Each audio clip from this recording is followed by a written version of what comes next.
Welcome to the Off the Charts Football Podcast. I'm Matt Manocherian, former NFL scout and now of Sports Info Solutions, joined by Aaron Schatz, the godfather of football analytics and the founder of Football Outsiders.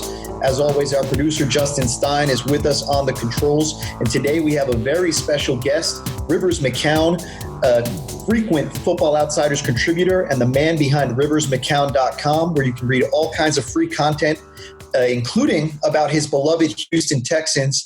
And Rivers, welcome onto the show. We've got to talk about it right off the top. Bill O'Brien owes Texans fans an explanation. You wrote this piece on riversmccown.com, and you did not pull any punches. Why don't you start off with what's the general premise of the article, in case the title doesn't say enough? Sure. Well, generally speaking, the Texans have been very quiet ever since the DeAndre Hopkins trade happened.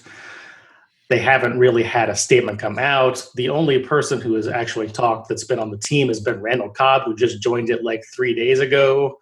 And it's one of those things where Texans fans are like, in a state of shock that this happened. They need somebody to talk them down off a ledge. And as this is happening, Bill O'Brien is nowhere to be found. The only man in power can't even be bothered to put out a statement. The only thing that we've seen that could even possibly be from the Texans is this weird little Texans players must be tough, smart, tough, and dependable press release that's 3 sentences long. It's just been a real trying time to be a Texans fan right now. Yeah, I mean, between having Randall Cobb give a statement and then I read the mumbo jumbo that you pointed out in the article, whatever that sort of statement was, it just seems like, we've talked about this before. Sometimes there are things that we don't know because, like Aaron says, it's Football Outsiders for a reason. There's things that we're not privy to that sometimes can help explain away things. And I know being with teams that I've seen situations like that where what's going on inside the building's a little bit different.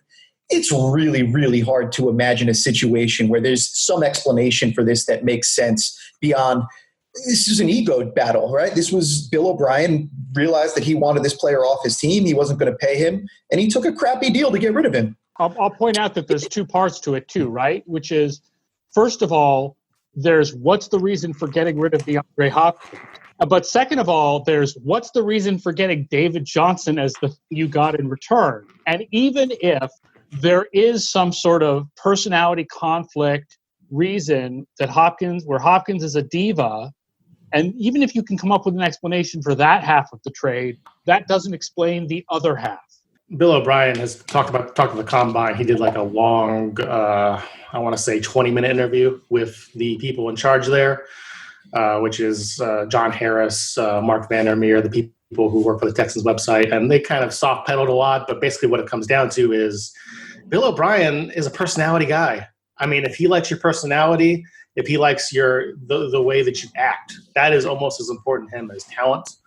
And David Johnson, apparently they had a great interview at the Combine when he was coming out. That was a big thing for him. It really was. So, I mean, that's part of it. And then how's he going to draft this year? All he's got to go off of is, the football that people played. If he doesn't have all his 30 interviews, how is he going to possibly fall in love with a player? It just seems crazy. Going on that, we actually had a story come out where they were talking about why they wanted to draft Titus Howard in the first round. And he basically said that him and Tim Kelly, who is the Texans offensive coordinator, got Titus Howard in a room.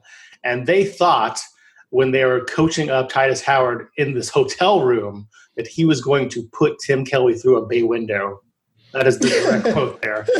And so he was like, man, that's Texas material right there. And it's just like, what do you even do with that? You want offensive linemen to have a nasty streak. That is putting your coach through a bay window is a nasty streak. There's no question about it. It does tie into a larger, kind of non-Texan storyline this offseason where, as I've been on different radio shows around the country promoting the Football Rookie Handbook. Everybody wants to ask me about, the prospects at whatever position of need that they have. And I tell them I don't believe in need-based drafting, basically. But one thing that people really have been curious about is without pro days, how much of an impact it'll have. And from my perspective, I think that, okay, we lose some numbers on not the combine people, obviously. You lose some pro day testing numbers on the other guys. That kind of hurts a little bit. But then again, hopefully you scouted those guys off the film anyway, and you're not going to miss on somebody that ran 4.4 but couldn't play football at all, and you already knew that. So I don't worry about that. The medical rechecks, I think, is real, and that adds ambiguity to everything for sure. But aside from that, like, maybe not having all of these interviews and all of these additional layers and all the stuff that we do during April every year during a normal draft cycle, maybe it helps a little bit to make it so that, the scouting director can say to Bill O'Brien, I'm sorry you couldn't do your interviews. Here's who we think the best players are. I just want to say I think it's adorable that you think Bill O'Brien will listen to a scouting director. I think it's adorable. I'm sure that Bill O'Brien is on Skype right now with 20 different prospects and just, giving them one generic question to answer and then marking them off his list if he doesn't like it. Yeah, that's true. I forgot about it. Bill O'Brien has Zoom also, so I guess it's a level playing field.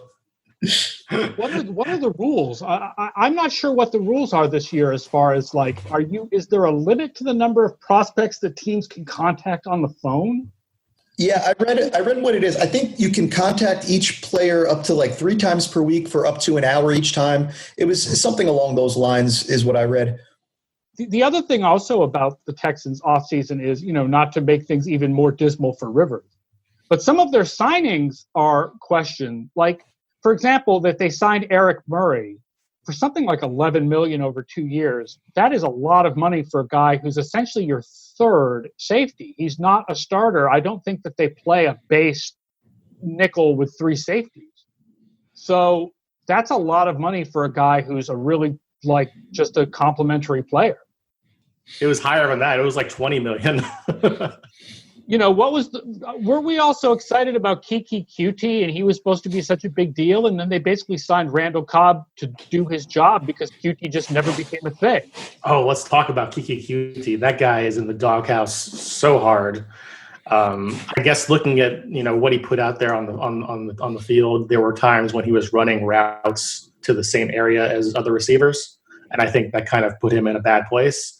But that's not really an excuse in and of itself. And what I've heard from Texas coaches, especially wide receivers coach John Perry, is kind of, he doesn't practice that well. And if he didn't practice that well, I can't really play him. And that kind of goes back to part of why DeAndre Hopkins was traded because, Hopkins isn't practicing. And if he's not practicing, then, he loses a lot of value in Bill O'Brien's eyes. I was going to say there's a big difference between a 2018 fourth-round pick who has not established himself, can't practice well, and one of the top 5 receivers in the game is not practicing, but we kind of probably know what he gives us. You would think so. You would hope that a coach would operate that way, wouldn't you? The funny thing for me is I think when you really look at it, the guy that I worry about not being on the field is the guy that's not on the field during the game sometimes, and that's Fuller.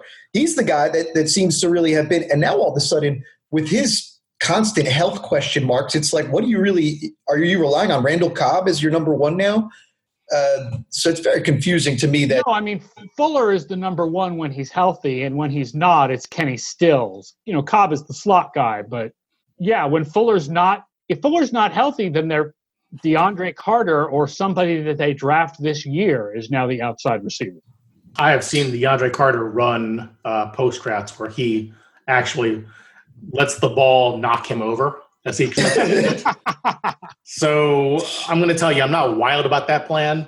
It doesn't seem like it has a high success rate, but the Texans love DeAndre Carter, even though he fumbled that punt away, that kick away in the divisional round that pretty much was the turning point of the entire game.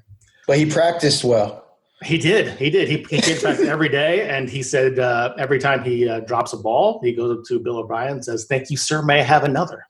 Yeah, it's tough. Okay, so let's flip this the other way around, and let's say I want to imagine your real horror scenario because I know you're rooting for the Texans. Obviously, you want them to do well, but sometimes when you get into one of these situations where the team is behaving so oddly, and you feel the urge to be so critical of the head coach, general manager, whatever we want to call him. Imagine the horror scenario where this year actually goes well for the Texans.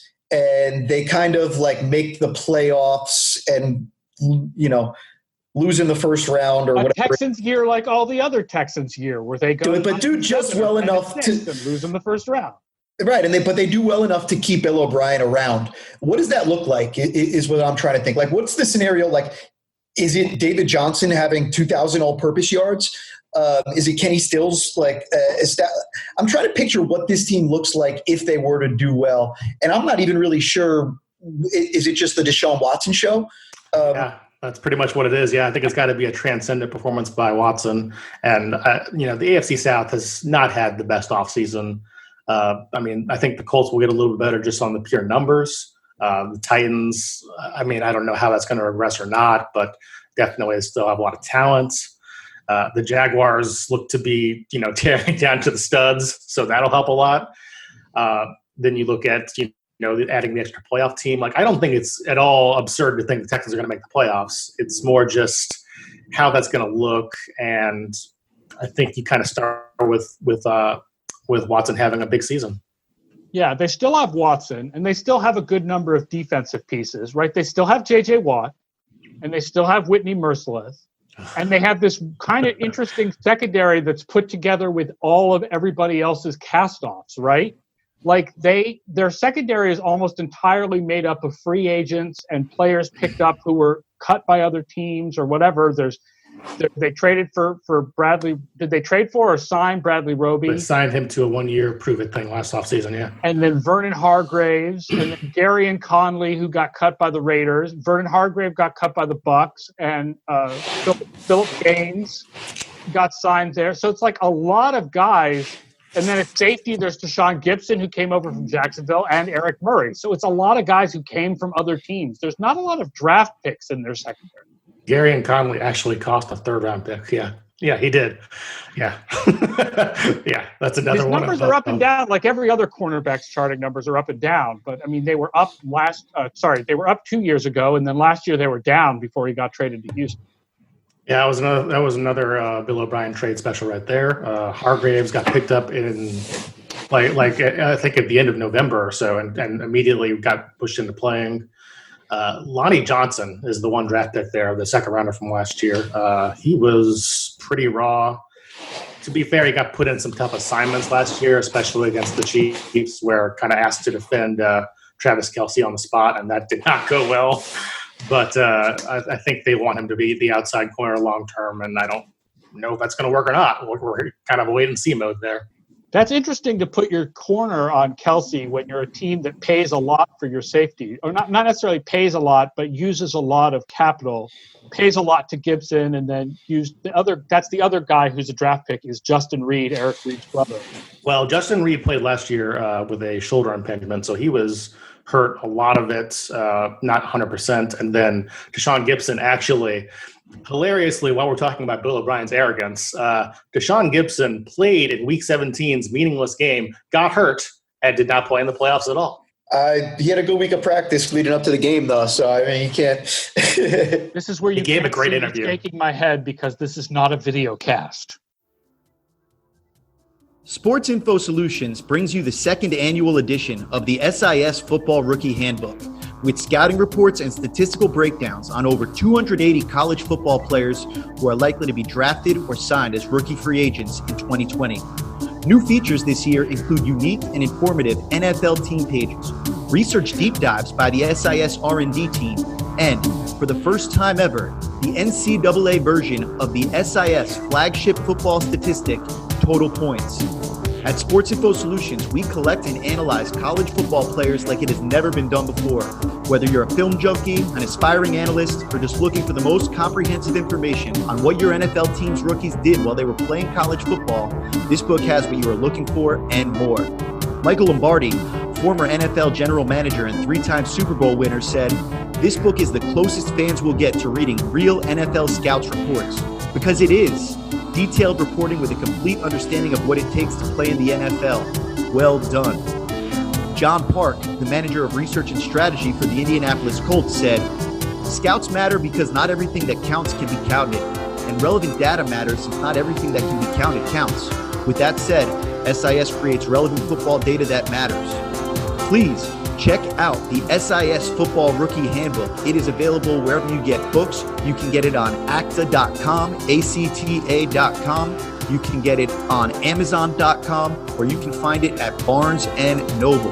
That's the SIS Football Rookie Handbook, comprehensive scouting and analytics guide, all of the 2020 NFL Draft prospects, brought to you by Sports Info Solutions. All right, let's. I wanted to circle back on some other things. You mentioned Kenny Stills kind of potentially stepping into a greater role, which maybe part of the DeAndre Hopkins trade is actually doubling down on the Laramie Tunsil, Kenny Stills move, in that we brought this guy in here and now we've got to have a role for him going forward. On that Laramie Tunsil subject, there was a lot of criticism at the time that they traded for him without deciding the contract, giving away all kinds of draft capital in the process. I think I read that they're in those negotiations now. Do you have any sort of anticipation what that deal is going to look like? So, okay, from what I'm hearing, basically, Tunsil, of course, changed agencies at the beginning of the offseason. He's had a labrum problem to deal with, so that negotiation has been slow to start. I think that Tunsil's probably looking to get around $20 million a season, and I think the highest right now is Lane Johnson. I think it's 16.5. So he's asking for kind of the record mark. The Texans came in a little bit low on that. They were looking at like 17, and I think Bill O'Brien has had a real problem actually paying somebody top of the line money. So this is kind of a situation to watch, because Tunsil has all the leverage in the world right now. If you don't sign him, then you have given away almost 2 drafts for nothing. So it's a nervous time to be a fan. I will say, at least as far as the other part of that trade, just to come in on Kenny Stills, Stills has a pretty good record as far as advanced stats go. So, I mean, I think making him a starting receiver that's not a bad move. Getting rid of DeAndre Hopkins to do it is a bad move. But Stills was actually 5th in receiving DVOA last year. He was just over the line to be ranked. So obviously small sample size caveat, but he's a pretty good player.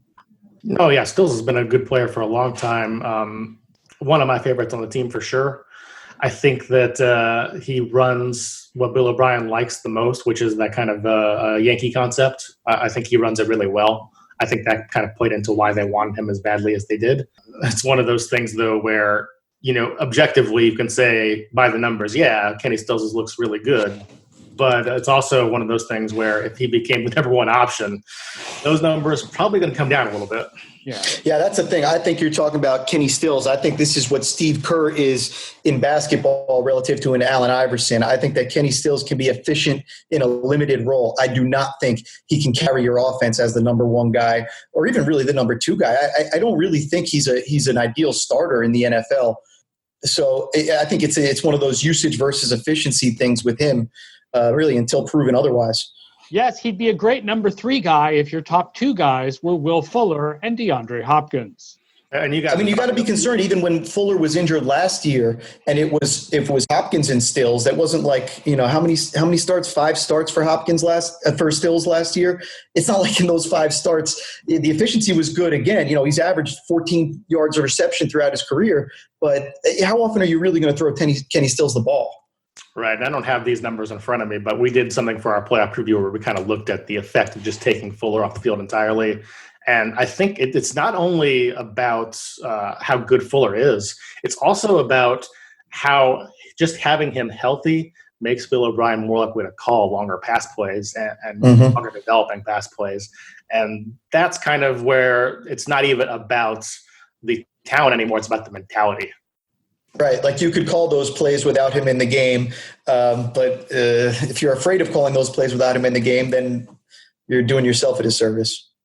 Right. And then you also got to weigh that against Deshaun Watson, his sack bugaboo. And I think a lot of that has actually fallen on Bill O'Brien that hasn't really been talked about very, very widely. I think that's kind of an under the radar thing, but whenever Bill O'Brien puts these long developing routes like the Yankee concept out there, runs play action, he's often running only 2 receivers the entire time. So it's a lot harder for Watson to bail out of those plays. It's tough. My fear on your behalf is that Deshaun Watson is being done to Bill O'Brien what was done to Andrew Luck by Ryan Grigson. And that would be a really disappointing way for this all to go down with Deshaun Watson. Now, what happens when they need to sign Watson to an extension after this year? Because this will be his fourth season, so they'll get the fifth-year option on him for 2021. But then you've got to sign him to an extension. Yeah, everything I've read on that seems to be saying that the Texans are waiting for Patrick Mahomes to sign up first, and then kind of base their negotiation strategy a little bit lower than that. Which, okay, I get it. It makes sense. But at the same time, you would love to at least sign Watson to show the fans that this is your guy for the long term, and we don't really care that much about the money. Are you worried about Watson's relationship with O'Brien at this point? The last public things we've had on that were at the end of the playoff game, kind of coming out of that, and Watson said publicly, that's my guy, and I actually think that getting Watson to be upset about Bill O'Brien is a big step for the Texans, because if he can go along with it, he has more power in the organization than anybody right now, and it's Bill O'Brien then Watson, and if Watson can actually convince ownership to be like, this head coach who's traded away all the good players, not a fan of that. Maybe there's a chance that Bill O'Brien gets canned before 2021. And there you go. You said we couldn't end on an optimistic note. So you're saying there's a chance. This is dismal. I'm sorry. This is just dismal. Well, it's not a depressing time in any other way these days. So it's nothing to worry about. That is some good discussion of the Texans. Anything else you guys wanted to touch on before we get out of here? I mean, it's interesting because it's bad, but it's bad in such a mediocre way because of the fact that this is a team that does keep making the playoffs, but they keep just sneaking in. They keep being like a fourth seed. They're caught in that sort of middle ground that I know like NBA people hate, that like feeling of being like 9-7 and 10-6 every year, which is better than being 5-11 every year, but gets to feel like you're just going through the motions over and over again. It's going to start feeling like Cincinnati Bengals. It feels like you're looking at number 4, and he's going to win a certain number of games on his own for you. And aside from that, you're not really doing much to add to it. And I hate to say that. Rivers, I got to tell you one story before we get out of here. Back when I was scouting, I think it was when I was with the Browns, Tom Savage was coming out, and I was in Pitt, and I gave him a priority free agent grade. I was not a Tom Savage fan. He got ran out of Rutgers, because they have such great quarterbacks there. But while he was on his third college team and not really being great there, I went into the pro day, and of course, Aaron Donald's coming out, and I spent some time with Aaron Donald that day. But Bill O'Brien went into the room with Tom Savage for 2 hours, and I was like, man, I can't. What is he doing? And I couldn't figure it out. And finally, so I went back and I studied all the film over again, and I stuck to my guns on my grades there. But sure enough, I was not surprised when he ended up showing more interest in Tom Savage over the years. And going back to what you were saying before, that must have been a hell of a 2-hour interview, because tape that Tom Savage has put out there. That was the year where the Patriots jumped in front of the Texans and got Jimmy Garoppolo, who I think was who everybody thought Bill O'Brien was really in love with that year. And then we come out of that draft with the guy who was sacked, I think, 60 times at Pitt in his last season. And we were stunned to find out that when he dropped back in the NFL pocket, he was very slow processing. Couldn't believe it. Yeah. He's got to be good in the meeting room, though. I mean, it's how you perform in practice. Yep. That's all that matters to Bill. All right. On that note, we'll get out of here. Thank you to all of the listeners. As a reminder, Sports Info Solutions is recruiting 2020 football video scouts. We're hoping that the season will go on without a hitch. And if you're interested in applying, you can head to the careers section of our website at sportsinfosolutions.com. That's 2020 NFL and college football season video scouts. We also have the 2020 SIS Football Rookie Handbook, our comprehensive scouting and analytics guide. It's available on actasports.com and on Amazon. And we are keeping this promotion alive for a free copy. Just send an email to offthecharts@sportsinfosolutions.com. We had a few people take us up on this last week, and it felt great to share the books and see people making donations. So for a free copy, email offthecharts@sportsinfosolutions.com with the proof of a contribution to any COVID-19 related relief fund. And that could literally mean anything. People of all kinds need help right now in a lot of different ways. And if you're trying to help people, we just want to try to help encourage that. So again, it's offthecharts@sportsinfosolutions.com. Just send that proof of contribution. For my co-host, Aaron Schatz, our guest, Rivers McCown, and our producer, Justin Stein, I'm Matt Manocherian, and thank you for joining us for the latest episode of the Off the Charts Football Podcast.